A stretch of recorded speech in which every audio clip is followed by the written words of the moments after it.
What's good? It's your boy AD with GroundSounds.com. I'm chilling here with my man's B Sin. What's good, homie? How you feeling? What's up, man? Good. Chilling. Definitely good. I definitely feel you. So you originally from a suburb of Cleveland, Euclid. Yeah. Like if you want to get technical, I'm really like from like the city. I was born at St. Luke's. I lived with Martin Luther King.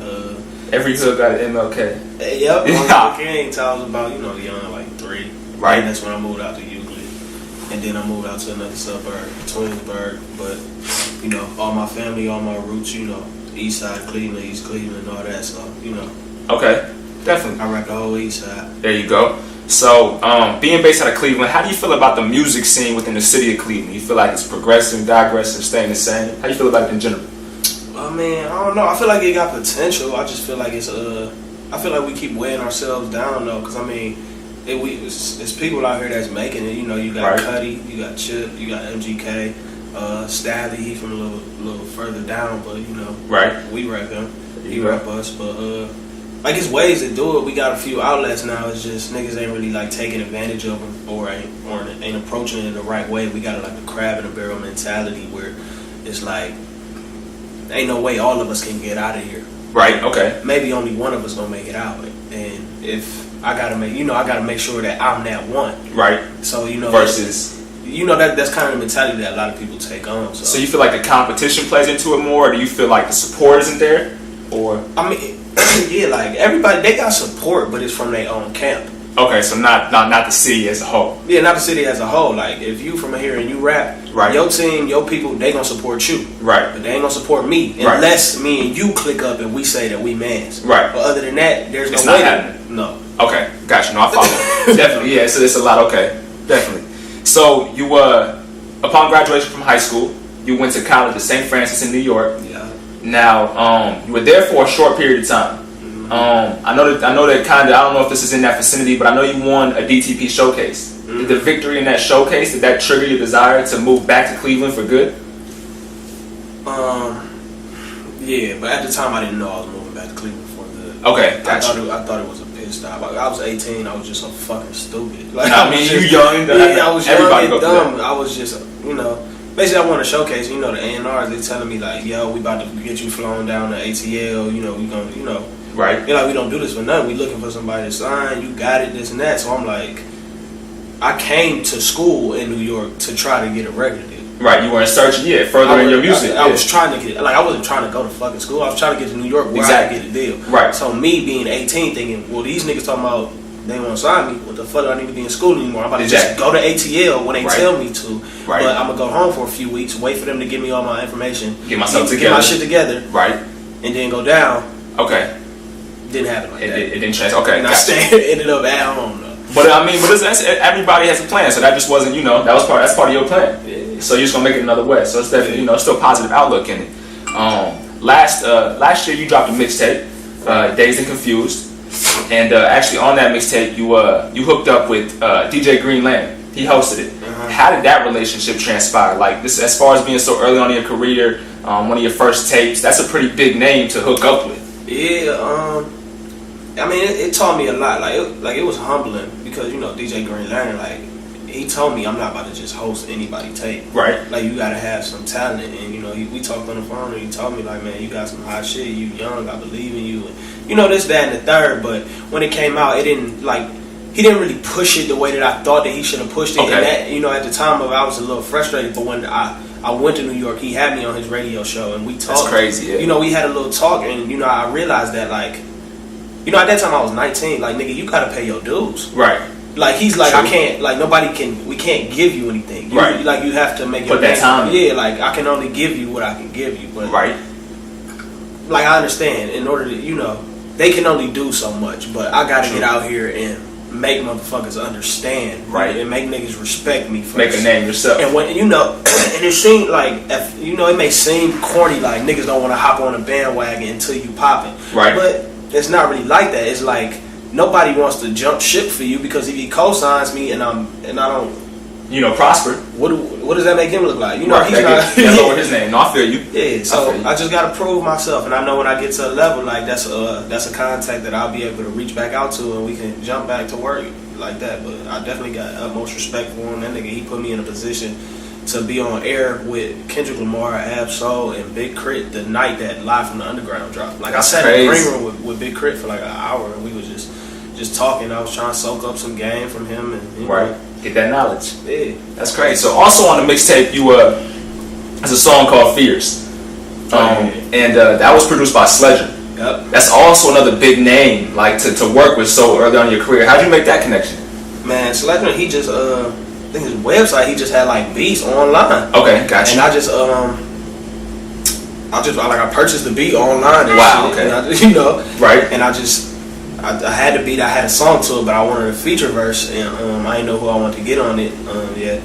And XV came to town. He did a show. Wow. I went to the show.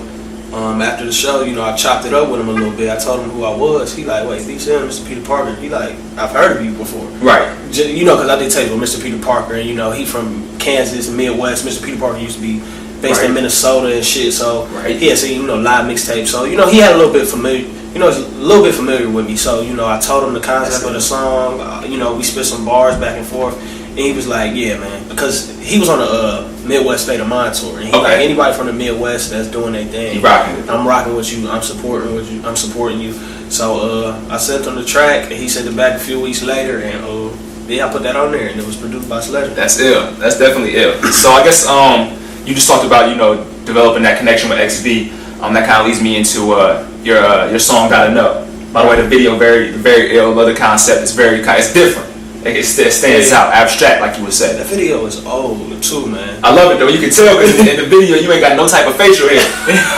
No, I had it. I cut it off for the video. Though. Okay, gotcha. Silly move. I said silly move. Never doing that shit again. I'm always gonna look however the fuck I want to look. I feel you. Oh, so someone you was kind of like told to cut it off or what? For the video? Like, man, shake that shit up, man. So you cut it all off. Yeah, let me cut it off. Look good for man. No, I don't care about that shit. No, I feel you. But like I said, the video was ill. The original song is just you. But as of recently, I think somewhat recently, you collabed with Dizzy Wright on it. Now, was that connection developed in the same way as like the XV connection, or how'd that come about? Oh, well, as far as the whole song goes, you know, I did Gotta Know for Dazed and Confused. I produced it myself, and you know, it was everybody's favorite track from that mixtape. Love that song. It was a different sound though. Like when I look back now, it kind of don't even fit with it. Like I don't know. Like sonically, it was something different. So I'm like, you know, everybody likes this song. Right. In my heart, it has the potential to be a hit song. Right. Everybody that, you know, everybody in the industry that emailed me, they asking about that song. You know, it's something about that song. So I'm like, I have to like zero in on this sound. Make it pop a little more. Yeah, so I went back. That's where the whole Misled started because I used that song and I built that whole project around that song. That's why that song is actually like number 7 because dead in the middle because I built the whole thing around that. Okay. But anyway, I didn't want to give niggas the same song because the song was like a year old. So I came with a new verse and following Dizzy Wright on Twitter, and you know, niggas just up on Twitter in the middle of the night like, man, I'm bored, I'm in the studio. Right. Somebody send me something. Like, it was this was like, I want to say tail end of 2012. Maybe October, November. I've had that verse for a long time. Okay, gotcha. So you just held on to it for a little bit. Yeah, I just held on to it because one, I knew that he was, you know, progressing. He probably gonna be a little bit bigger. I knew he probably gonna make a fresh, very smart move. Which he did. Right. So I knew when I put it out, it'll get more hype to it. Yeah. That's a great move. Yeah. Definitely. And as you spoke about Peter Parker. Yeah. And that kind of leads me into your newest tape, but not tape, but the EP, the Misled EP, which you just dropped. I mean, it's I hate that it's called EP now because every motherfucker is calling that shit an EP. Yeah, like it's not really an EP. It's really like an album. I'm glad you didn't call it a tape. So I like the EP route more so than calling it a mixtape, if anything. Yeah, that's the thing. I didn't want to call it a mixtape, right? Because I know I put more thought into it. I know I crafted it more. Right. It's not a mixtape. It was more like that solid project sound. Yeah. You can tell from front to back. You know, you just go through it. You don't want to skip a track. It's like you don't want to go over a song. I can listen to this because this is a good song. I like this song. Oh, I can listen to this next one because this is a good song. Like everything just flows. Right. So it definitely has a good feel to it. But you linked up with Mr. Peter Parker. No, he we did Mr. B Parker. He did my first official mixtape. Okay. People don't know. I probably have maybe 6 projects out by now. Got you. But my first project I did in 2010, February 2010. I did it on my own. I released it on DatPiff or whatever. It was just a mixtape. Right. And then like for my first official one that summer, July of 2010, Gotcha. Dreamcatcher, he hosted it. Remember that? Okay. So true. we gained a little rapport with each other. You know, we actually cool. You know, we talk on the phone from time to time. And you know, it started out as like, you know, a money thing. You know, because you have to pay to get your way. But now it ain't. You know, we like that's really my dude. Gotcha. You know, we have a real relationship. So as far as Misled goes, I wanted to do the whole thing on my own. No DJ. So I noticed it wasn't hosted. So when I see his name, but I'm just trying to put 2 and 2 together. Yeah, you know, I went to DC. I did a show out in DC for 420. Shout out to Collective. You know, they put a lot of sweet shit together out there. Nice.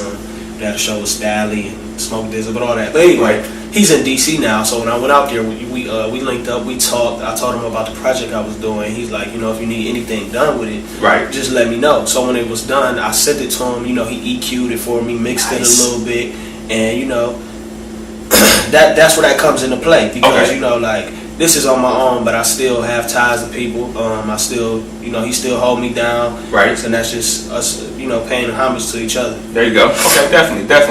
Like you also discussed, you were also a producer. Yeah. You produced a lot on Dazed and Confused. You produced on The Misled. Was that how you first started as far as getting the music producing, or were you rapping first? I was producing first. Okay. I mean.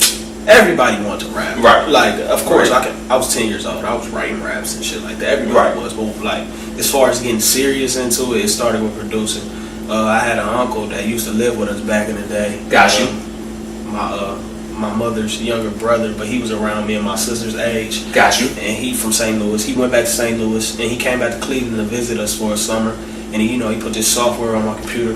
Fruity Loops. Got you. And he spent the whole summer just like, showing me how to make beats and how to do it. Wow.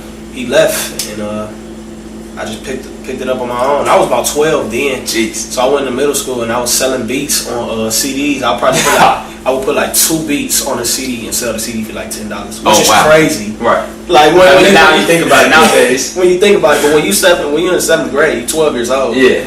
You getting $10 is cool for something like that. Yeah. $30 a week, whatever. Right. Oh, nice. Yeah. Middle school, shoot. But anyway, like, I was playing basketball, so I knew, like, the older kids that was in the high school. So, word was getting back to, Fred and them. Okay, Sav, my fault. No, I got you. But, Porter Rich. Yeah, Porter Rich. Word got back to them that I made beats, and, they was starting their rap thing. And they needed original beats, so, they brought me in. I wasn't really charging them because those was my niggas for real. Right. I looked up to them, because we played with each other and shit on the hoop side. But yeah, I just started making beats for them. Used to come through the studio when they record, and then it just turns into Sims. Nigga, why you don't never write no verses? Man. Why don't you get on a song? And then I started getting on a few songs, and that's what started. There you go. We need that. So is there anything else you want to tell your fans, listeners, viewers out there in Cyberland? I don't know, man. I'm after it for real. Right. Just pretty much is that. I know the internet is a big tool, and but I'm not out here just to be a blog guy and just to be, get my Twitter popping. I'm not out here for that. I'm really trying to take this shit over, like, for real.